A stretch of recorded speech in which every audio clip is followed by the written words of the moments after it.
नमस्कार मित्रांनो, आई अण्णा गोट फार्ममध्ये स्वागत आहे। बघू शकता आपण उत्पन्नाची धारा। हे बघू शकता कसे उड्या मारू राहिले।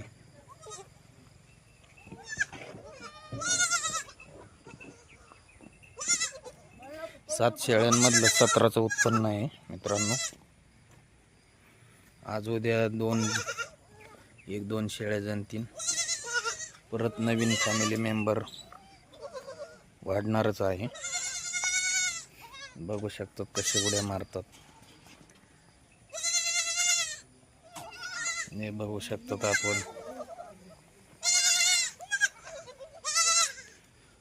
पावसाळा चालू आहे, शेळ्या जणण्याचं पण काम चालू आहे, तरी बकरांच्या अंगावरती तेज खूप छान आहे।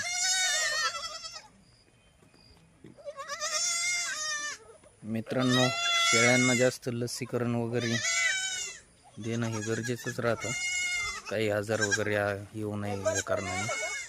पण मित्रांनो, दर महिन्याला 10 दिवसातून लिव्हर टॉनिक देणं हे खूप गरजेचं आहे, तरच हे बकरं असे चमकदार होतात।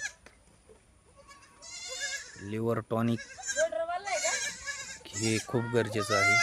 शेळ्यांची भूकवाढ होते, बकरं तंदुरुस्त होतात, शेळ्या चोपड्या चटक राहतात।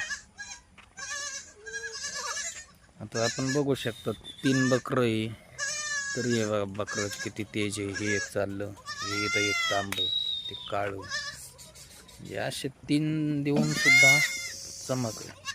हे बघा हे उड्या मारतं, हे एक 3 बोकडे, हे एक, ते पांढरं एक, ते तिकडं गेलेलं एक पांढरं। अशी एक त्याची खासियत आहे मित्रांनो टॉनिकची वगैरे। हे बघू शकतात उड्या मारतात। 6-1 वाजता शेळ्या येतील, 6-7 वाजता तेवर मारतात उड्या, जाळीत कोंडलेले राहतात।